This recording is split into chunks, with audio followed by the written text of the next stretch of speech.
Good morning students. Welcome to online classes provided by MDN Public School क्लायत। जैसा कि आप सभी को विद्यार्थियों को पता है कि जो आपके फ्रेंड्स हैं 10th क्लास HBSC का रिजल्ट लेट हो गया है, 8 को आना था, तो सभी विद्यार्थियों को बताएं कि आपका साइंस का एग्ज़ाम होगा। ये जो एग्ज़ाम है नियर अबाउट लगभग जो न्यूज़ आई है 25 जून की आई है बेटा, तो अपने मित्रों को बताएं कि वो अपनी पढ़ाई को स्टडी को रेगुलर रखें और अपने टच में रहें। क्यों साइंस का एग्ज़ाम इम्पोर्टेंट है कि कुछ विद्यार्थियों को पता नहीं होता है। क्यों आप +2 क्लास के स्टूडेंट्स हैं, आप अपने मित्र से मिलते हैं तो उनको बता सकते हैं और किसी का भला ज़रूर करना चाहिए। क्यों कई बार गाँव में कहीं नहीं देखते हैं न्यूज़ को, तो मुझे भी ये न्यूज़ पता लगी थी उसी समय जिस टाइम रिजल्ट आउट मना हो गया था, तो न्यूज़ में ही आई थी कि 25 जून का एग्ज़ाम होगा और ये एग्ज़ाम 1 आवर का होगा। तो इसी कारण से विद्यार्थी इसको याद भी करें। आज हम पढ़ेंगे लोक वित्तीय पर संसदीय नियंत्रण, parliamentary control over the public finance. ये लेक्चर 11 लेक्चर चला हुआ है फाइनेंशियल बजट का। भारत में सार्वजनिक वित्त संसदीय नियंत्रण को अपनाया गया है। भारत में जो सार्वजनिक वित्त संसदीय नियंत्रण को अपनाया गया है, यह बात लोकतंत्रीय संसदीय शासन व्यवस्था की ओर प्रशासन के प्रमुख सिद्धांतों में से एक है। सार्वजनिक या राष्ट्रीय धन जनता का धन होता है। क्या कहने का तात्पर्य क्या बेटा, जो सार्वजनिक या राष्ट्रीय नेशनलिटी दो भी धन है वो किसका धन है, जनता का। उन पर जनता का ही नियंत्रण होना चाहिए और जनता का नियंत्रण होना आवश्यक भी है और वांछनीय भी है। अर्थात कहने का तात्पर्य कि जो सार्वजनिक है या राष्ट्रीय धन, उस पर नियंत्रण किसका होना चाहिए, जनता का। भारत जैसे निर्धन राष्ट्र के लिए वित्त पर संसदीय नियंत्रण एक विशेष अर्थ रखता है। इस बात को ध्यान में रखकर राष्ट्रीय वित्त पर संसदीय नियंत्रण को वास्तविक रूप देने के लिए 2 कर्तव्यों का पालन करना आवश्यक है। पहला है, जो उसने क्या कहा है, इनके कर्तव्यों के ऊपर पालन करना है, तो उसके लिए उसने 2 कर्तव्य बताए हैं। कौन कौन से हैं? पहला है बेटा, संसद द्वारा स्वीकृति धनराशि, संसद द्वारा स्वीकार की गई धनराशि उचित रूप से मितव्ययता के साथ व्यय हुई अथवा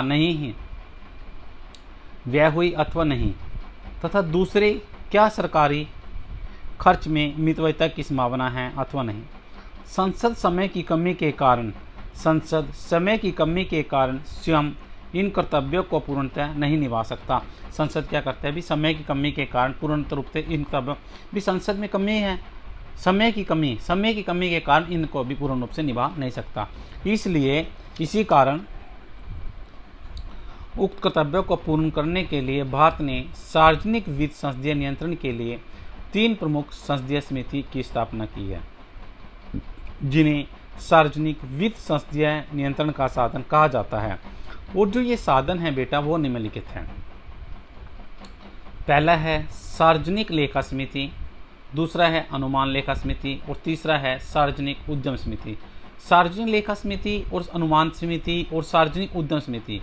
सार्वजनिक लेखा समिति सामान्य रूप से संसद सदस्य सामान्य योग्यता एवं सामान्य ज्ञान के व्यक्ति होते हैं।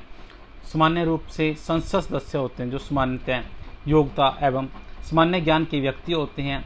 वे वित्तीय तकनीकी ज्ञान से भी अनभिज्ञ नहीं होते।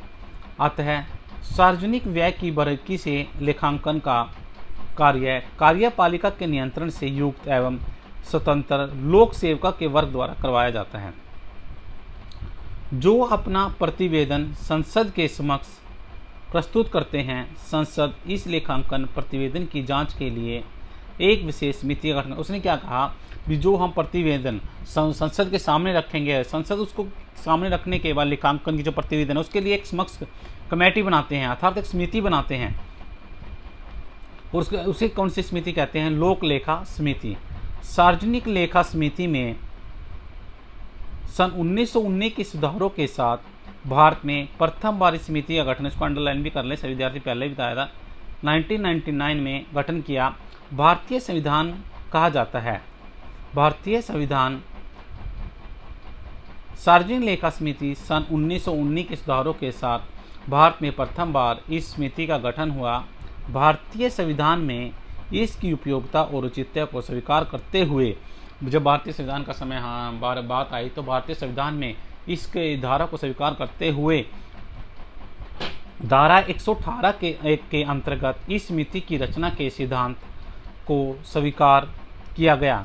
संविधान की धारा 208 के अंतर्गत राज्यों में इस प्रकार की समितियों के गठन की ओर लिखा गया। क्या लिखा गया? रचना। पहला क्या है बेटा? प्रारंभ में इनके सदस्यों की संख्या 15 थी, लेकिन इनके सदस्यों की संख्या 22 है। पहले क्या था, जब स्टार्ट किया गया तो इसके सदस्यों की संख्या 15 थी, लेकिन अब एट प्रेजेंट में इसके सदस्यों की संख्या कितनी है बेटा? 22 में क्या है, इनमें 7 सदस्य राज्यसभा के और 15 सदस्य लोकसभा के हैं। 7 सदस्य राज्यसभा और 15 सदस्य लोकसभा। इसके सदस्यों का निर्वाचन अनुपातिक प्रतिनिधित्व प्रणाली के द्वारा होता है। इसके सदस्यों के मध्य लोकसभा अध्यक्ष एक व्यक्ति को अध्यक्ष नियुक्त करता है। जो लोकसभा अध्यक्ष होता है वो एक व्यक्ति को अध्यक्ष भी नियुक्त करता है।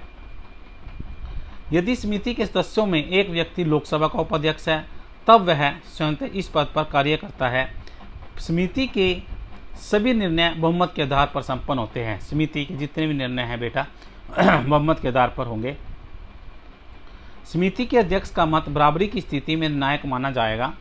समिति के जो कार्य हैं वो क्या है बेटा? समिति नियंत्रक, महालेखा परीक्षक की रिपोर्ट पर विचार करता है। समिति इस रिपोर्ट के आधार की जांच करती है कि व्यय स्वीकृति के अनुरूप हुआ है या नहीं, कि जो खर्च है वो उसके अनुसार हुआ है क्या नहीं, जिसके लिए पैसे दिया गया था भी उसके अनुरूप खर्च किया गया है या नहीं।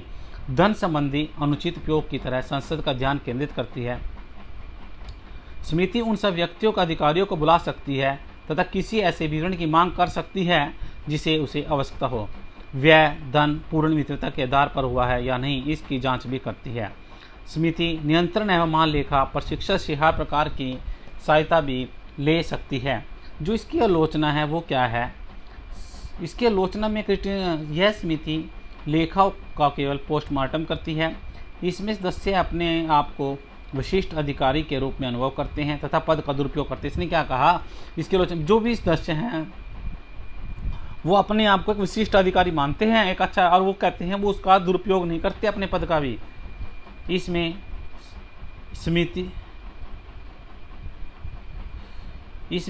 समय की अनुचित बर्बादी होती है। इसमें समय की अनुचित बर्बादी भी होती है। उपयोगिता। उपरोक्त आलोचनाओं को यदि इस आधार पर स्वीकार करने लगे कि यह शब्द परीक्षा तक ही बनी है, फिर भी हम इसकी उपयोगिता को कम करके नहीं आंक सकते, क्योंकि यदि समिति यदि शब्द परीक्षा भी करती है तब भी उसके आधार पर वास्तविकता का आभास मिल जाता है।